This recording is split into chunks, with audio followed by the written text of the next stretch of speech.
Hello les Gémeaux, bienvenue à tous et à toutes. On se retrouve pour votre guidance générale pour le mois de décembre 2020. J'espère que vous allez tous et toutes très bien, amis Gémeaux. J'espère que tout le monde a la forme, la santé, le moral. Et je souhaite la bienvenue à tous les nouveaux abonnés. Merci beaucoup et bienvenue à vous sur la chaîne. Et aussi au passage, un petit coucou à tous les anciens abonnés qui sont là depuis plus longtemps. Merci à tous et à toutes de votre présence sur la chaîne les amis. Merci de votre fidélité. Allez, on va y aller, on va démarrer pour vous les Gémeaux décembre 2020, dernier mois de l'année 2020. L'année 2020 touche à sa fin. On va aller voir un petit peu pour vous ce qu'elle vous réserve. Et on va prendre une première énergie, on va même en prendre deux en fait, avec l'oracle du tarot de la transformation d'Osho. Le voici, on y va, on va commencer à mélanger le jeu. Pour les Gémeaux, qu'est-ce qu'on a ici avec le tarot de la transformation pour le mois de décembre 2020? Les Gémeaux, décembre 2020. Sur quelle transformation allez-vous travailler?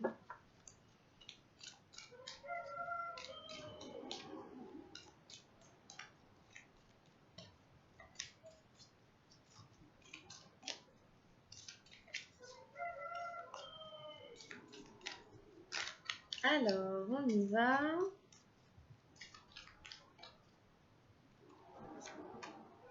Ah, je tirer l'inquiétude, la numéro 42.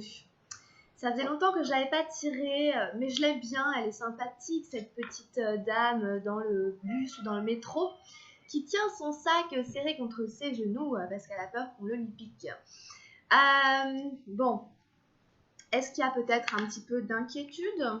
Est-ce qu'il y a un petit peu de préoccupation avec cette fin d'année qui approche, les fêtes qui approchent? Peut-être que ça crée chez vous un petit stress, une petite inquiétude. Alors, je vais aller vous lire la carte. Alors, c'est la vieille dame dans le bus. N'avez-vous jamais remarqué ceci? Le présent est toujours merveilleux, le présent est toujours délicieux. L'inquiétude et la souffrance proviennent soit de ce que vous avez voulu faire dans le passé et que vous n'avez pas pu faire, soit de ce que vous voulez réaliser dans le futur sans savoir si vous pourrez le réaliser ou non. N'avez-vous jamais remarqué, n'avez-vous jamais considéré cette vérité toute simple que dans le présent, la souffrance n'existe pas, l'inquiétude non plus? C'est la raison pour laquelle le présent ne perturbe pas le mental. C'est l'anxiété qui dérange le mental. Il n'y a pas de souffrance dans le présent. Le présent est un instant si bref que la souffrance ne peut pas le pénétrer. Seul le paradis s'accorde au présent, pas l'enfer. L'enfer est trop grand. Le présent ne peut être que paix, ne peut être que bonheur.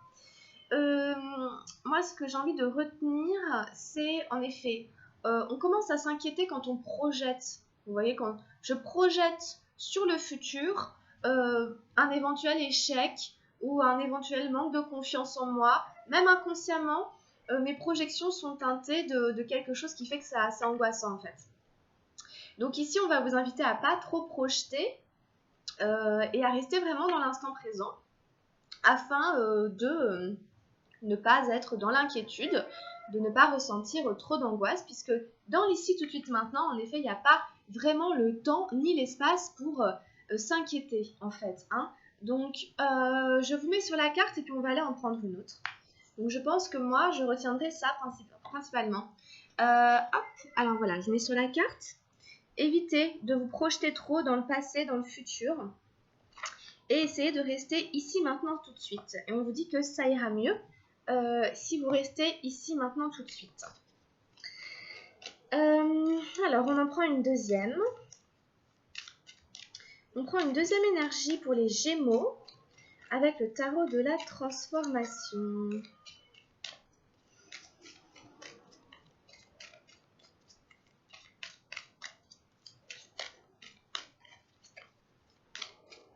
Et nous avons l'authenticité, la numéro 14. Dans cette carte, on vous invite à rester bien authentique. à rester bien intègre. On va encore aller la lire. Authenticité, hein, ici. L'important n'est pas le chemin que l'on suit, mais l'authenticité de celui qui cherche.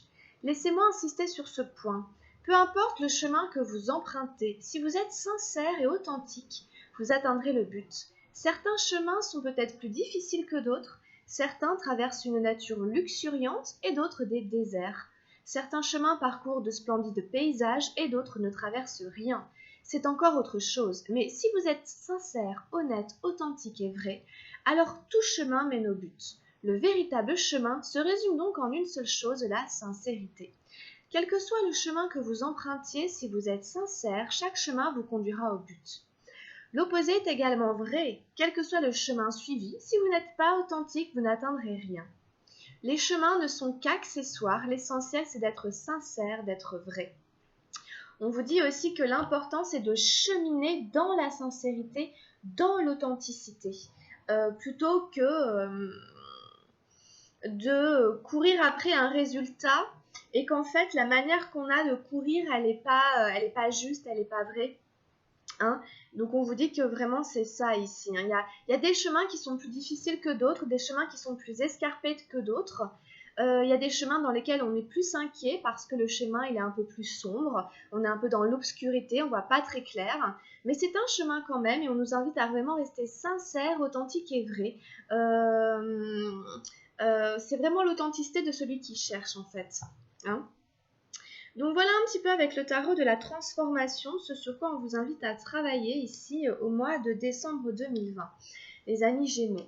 On va passer au tirage avec le tarot de Oshozen et on prend l'énergie principale pour vous pour le mois de décembre 2020.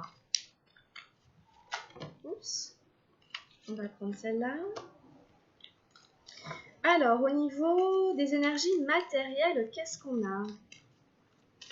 Qu'est-ce qu'on a au niveau de la matière pour les Gémeaux en décembre ?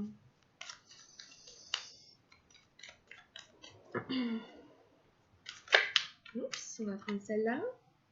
Moi, j'aurais envie de vous dire, essayez vraiment de rester dans le moment présent et de vous dire ici, maintenant, tout de suite, tout va bien.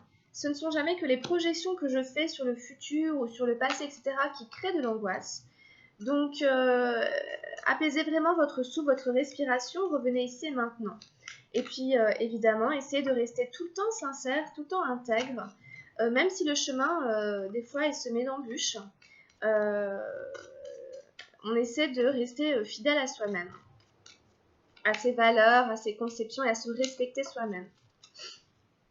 Et enfin, l'énergie spirituelle pour les Gémeaux. Hop. Ah, bon, ben, j'en ai eu deux, je vais les mettre là. Allez, on va y aller. Je vous rappelle que c'est une guidance générale qui ne pourra pas parler à tout le monde. Vous prenez simplement ce qui résonne avec vous et je vous invite à prendre un petit peu de recul aussi par rapport au message des cartes et à garder votre discernement. Hein. Alors, on y va, les Gémeaux.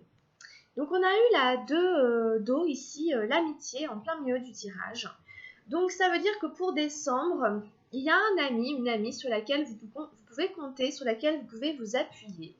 Une amitié qui va vous faire du bien hein, pour ce mois de décembre 2020.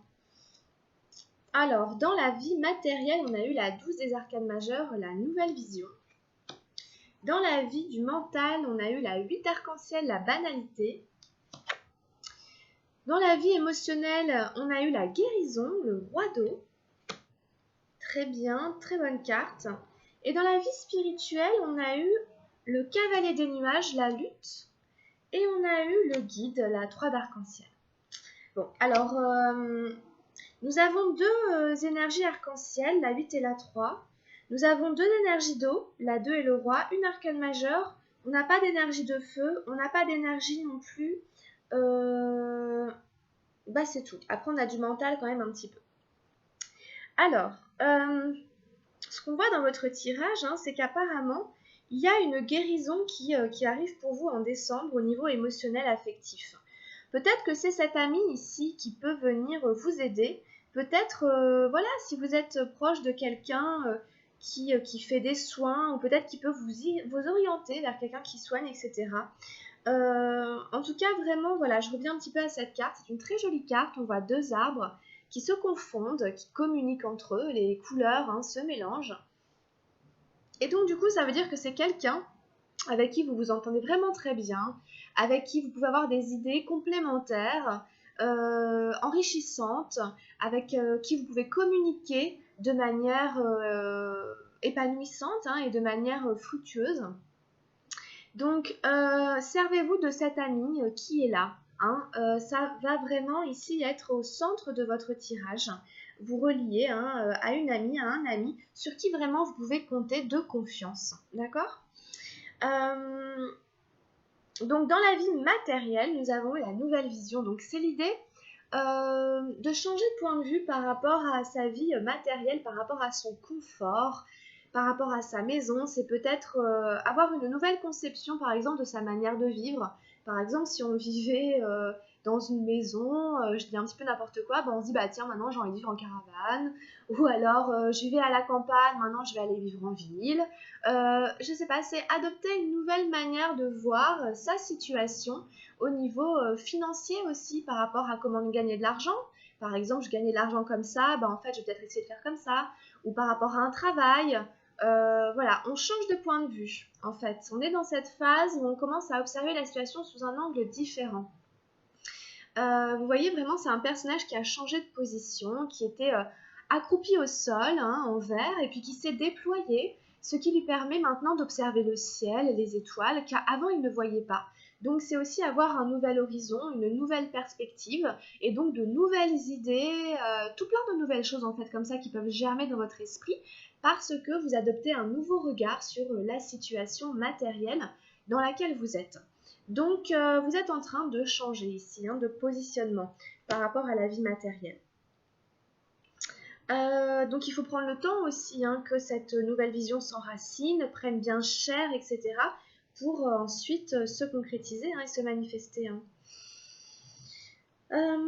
Alors, dans la vie du mental, on peut ressentir une espèce d'ennui, une espèce de lassitude avec le 8 d'arc-en-ciel, la banalité nous dit peut-être que vous manquez un petit peu de stimulation, de stimulant dans votre mental.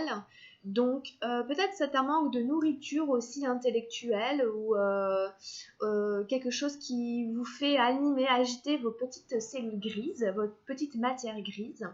Ici, on a une forme de banalité, de quotidien qui s'installe. Alors, cette carte, elle vous invite à justement faire preuve d'innovation, faire preuve d'inventivité pour mettre dans chacune de vos journées un petit quelque chose qui la rendra différente, qui vous donnera un goût particulier, qui fera que cette journée a été particulière.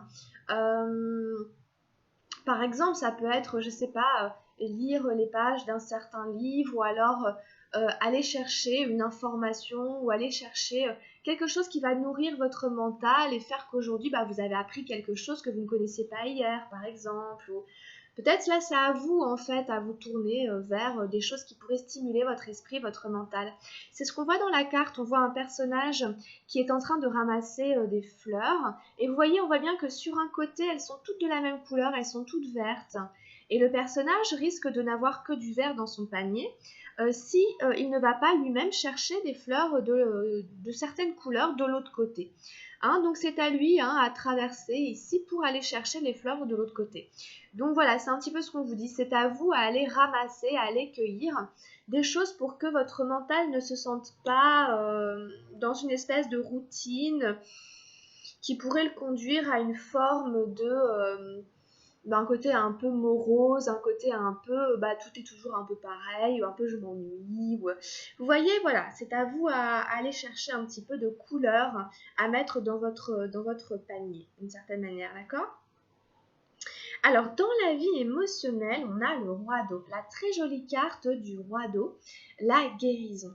Donc, c'est vraiment très puissant, on parle vraiment d'une guérison émotionnelle, avant tout pour vous les Gémeaux. Donc, de quelque manière que ce soit, si vous allez voir un thérapeute, un guérisseur, quelqu'un qui travaille sur les énergies, ou alors même sans forcément aller consulter quelqu'un, c'est dans les énergies, il y a une guérison qui arrive pour vous. Sur cette carte, on voit quand même le travail avec les impositions des mains, on voit le chakra du cœur qui se remet à tourner, qui est vif, qui est coloré justement. Donc les énergies se remettent à circuler à cet endroit-là. Et en fait, vous êtes en train du coup d'opérer cette guérison au niveau émotionnel. Ça touche votre corps émotionnel, donc c'est toujours un changement, hein. Il y a ces notions de changement entre vos émotions et votre vie matérielle. Peut-être que ça va ensemble aussi, hein, ce qui se passe, cette nouvelle vision, etc., qui entraîne des guérisons au niveau émotionnel. Donc voilà, vous êtes dans ce passage, donc il y a un ancien, il y a un avant, il y aura un après. Et vous êtes en train de guérir, hein. Vous êtes en train de soigner, de penser des blessures, qu'elles soient conscientes ou inconscientes. Vous êtes en train de réparer votre système énergétique, votre corps émotionnel, pour être voilà, un peu plus fort à certains endroits, pouvoir mieux avancer dans la vie et être réparé.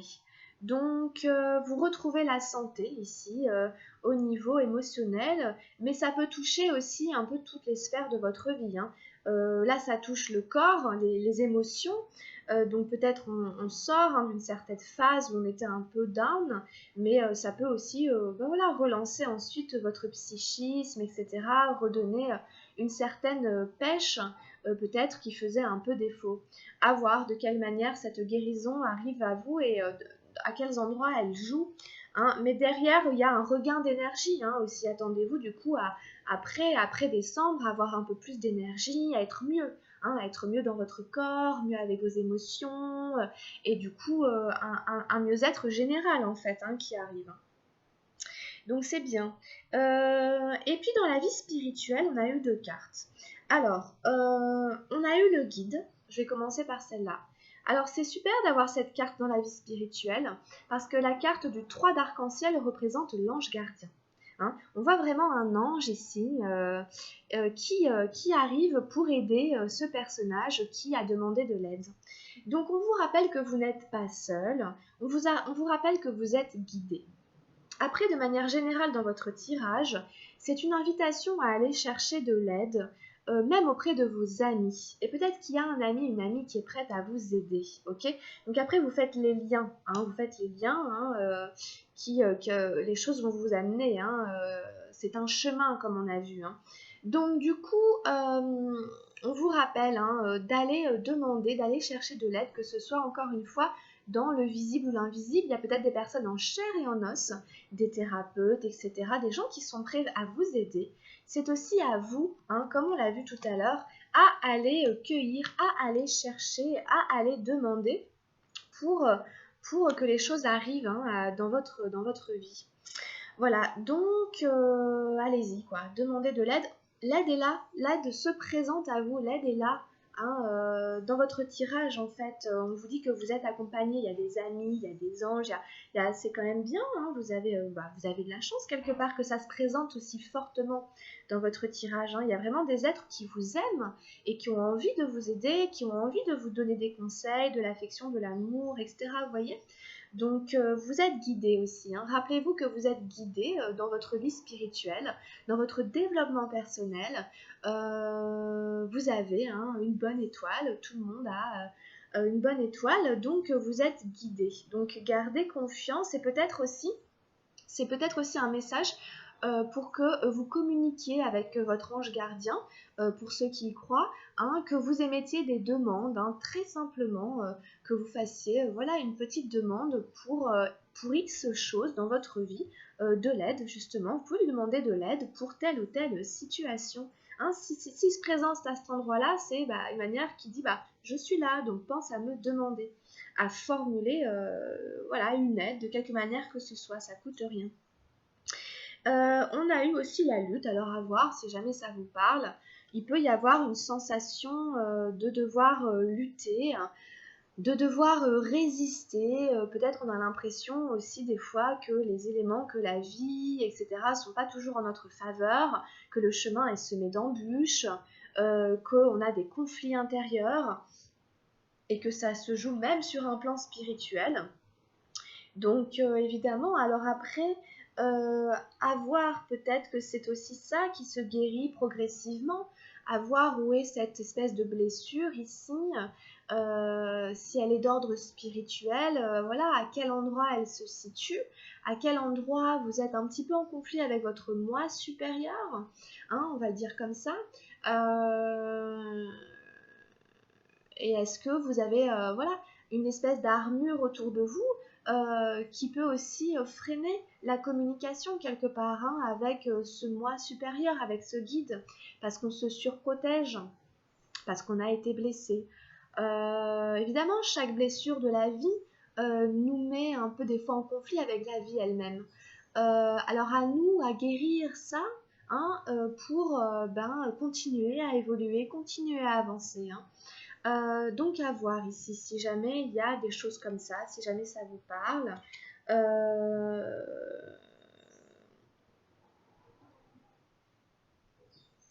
Voilà grosso modo pour votre tirage les Gémeaux pour décembre 2020. Alors, on continue avec les murmures de guérison. On va les demander un message pour vous dans les murmures de guérison. Qu'est-ce qui peut venir aider les Gémeaux en décembre 2020 avec les cartes des murmures de guérison? Justement, les Gémeaux qui opèrent une guérison ici en décembre. Alors, sur quoi ça porte, hein? Alors, nous avons eu le choix, la numéro 39. Bon. Ça peut vraiment être en lien avec cette nouvelle vision. Peut-être qu'il y a des choix à faire. Peut-être que du coup, ça crée une lutte intérieure à un certain endroit avec la vie, que c'est pas évident, que vous avez peut-être besoin de demander de l'aide justement pour vous aider à choisir. Alors, on va lire la carte. Quelque part sur votre parcours, vous avez abandonné votre droit de décider. Cela peut arriver pour diverses raisons. Peut-être avez-vous cessé de faire vos choix sous prétexte d'être agréable à quelqu'un ou de faire passer ses besoins avant les vôtres. Prendre une décision peut s'avérer insurmontable pour vous aujourd'hui. Vous avez tellement d'options possibles. Chacun des choix que vous faites peut vous rapprocher ou vous éloigner de vos désirs. Il est donc impératif que vous commenciez à exercer votre pouvoir de décision. Si vous hésitez sur un choix, évaluez ce qui se passe. Dressez une liste des résultats possibles. Faites-la aussi longue et élaborée que nécessaire. Demandez-vous ce qui bloque votre capacité à décider. Essayez-vous de satisfaire quelqu'un? Avez-vous peur de vous tromper? Choisir de ne rien décider est déjà un choix. Décidez de faire des choix sains qui répondent à vos besoins et à vos souhaits. Alors, voilà, peut-être il y a des Gémeaux qui ont du mal à faire des choix ici en décembre. Peut-être en effet, donc demander des conseils, de l'aide, et puis en effet dresser une liste. Alors voilà, par exemple, si je fais le choix A, quelles sont les conséquences, patati patata. Si je fais le choix B, quelles sont les conséquences, etc., etc. Quels sont les côtés positifs, qu'est-ce que cela amène, et surtout décider de faire des choix sains qui répondent à vos besoins, hein. On vous dit aussi de revenir à vous quelque part, de ne pas faire passer les autres en fait avant vos propres besoins à vous, hein. Une fée souffle des bulles irisées, remplies de possibilités. Les bulles représentent l'espoir, les souhaits, les rêves et le panel de choix qui se présente à vous. Elles indiquent également un besoin d'élever votre conscience car ce sont des moments d'une magie extraordinaire qui vous apparaissent. Elles symbolisent aussi la joie, l'amusement et l'innocence de l'enfance. Le château à l'intérieur de l'une d'elles représente votre maison ou des sentiments de sécurité. Pégase est un symbole de dépassement des difficultés. C'est un gardien. Son apparition ici montre que vous êtes soutenu dans votre résolution. Quand vous commencerez à prendre des décisions pour vous-même, vous trouverez de plus en plus facile de choisir ce qui vous convient. Là vraiment c'est l'idée en fait de vraiment faire des choix en fonction de vous et de vos besoins. Et c'est pas forcément évident parce que les choix en effet engage aussi du coup et se répercute sur notre environnement. Les gens vont avoir des opinions sur les choix qu'on a fait, etc. Mais là, vraiment, c'est l'idée quand même de pouvoir faire des choix sains en fonction de ses besoins à soi d'abord, de ses priorités à soi d'abord. Vous voyez, le gardien revient beaucoup dans votre tirage. Il y a Pégase, c'est le cheval. Il y a votre ange gardien qui est ici. Donc, on vous dit que vous êtes guidé dans votre résolution. Donc, vous pouvez vraiment ici réussir à faire, entre guillemets, les bons choix, ok ? C'est peut-être ça aussi qui vous crée un petit peu d'inquiétude, etc. Et c'est pour ça aussi peut-être qu'on vous dit de rester vraiment authentique et sincère avec vous-même, hein, avec le tarot de la transformation. Voilà, donc en fonction, si vous avez plusieurs possibilités, etc., c'est pas forcément facile en effet. Donc voilà un petit peu avec les murmures de guérison. Allez, on prend un dernier message avec le petit oracle des anges gardiens pour vous les Gémeaux pour ce mois de décembre 2020. Donc je vous rappelle que si vous avez besoin d'une guidance personnalisée, vous pouvez m'envoyer un mail à camilledesil@gmail.com et puis vous pouvez aussi me trouver sur Messenger, hein, à Camille des Îles avec un Z. Et puis, alors, je ne sais plus ce que je voulais dire d'autre. Nous avons une carte, c'est l'acceptation, ici. La seule chose dont tu dois t'occuper dans ta vie, c'est aimer et accepter tes zones d'ombre. Tu es beau tel que tu es, quelles que soient les erreurs que tu as l'impression d'avoir commises. Tu es un être de lumière. Accepte qui tu es et sois toi-même. Quand tu auras vraiment accepté qui tu es, tout ton monde va se transformer avec amour comme par magie. Voilà, peut-être aussi accepter ces zones d'ombre, ces zones de faiblesse, de vulnérabilité, les voir, les reconnaître. Et puis s'aimer quand même, hein, s'aimer quand même, évidemment, c'est important. Dès que vous vous accepterez complètement, votre monde va se transformer, hein, avec amour comme par magie, on vous dit ici. Voilà, donc très joli petit message de fin. Voilà, nous avons terminé la guidance Amis Gémeaux. J'espère qu'elle vous aura plu et qu'elle vous servira pour décembre. N'hésitez pas à la liker, hein, ou à vous abonner à la chaîne. Et puis on se retrouve tout de suite pour la guidance sentimentale pour vous pour décembre 2020. Je vous invite aussi à aller jeter un œil à votre signe ascendant ou à votre signe lunaire. Ça peut venir donner des petits messages complémentaires. Voilà, amis Gémeaux, je vous souhaite de passer un très bon mois de décembre. Passez une très belle fin d'année, hein, passez de bonnes fêtes de fin d'année. Et puis on se retrouve tout au long du mois de décembre avec les guidances hebdomadaires que je fais et les guidances des énergies lunaires. Portez-vous bien, amis Gémeaux, prenez bien soin de vous et à très vite. Grosse bise, ciao, bye.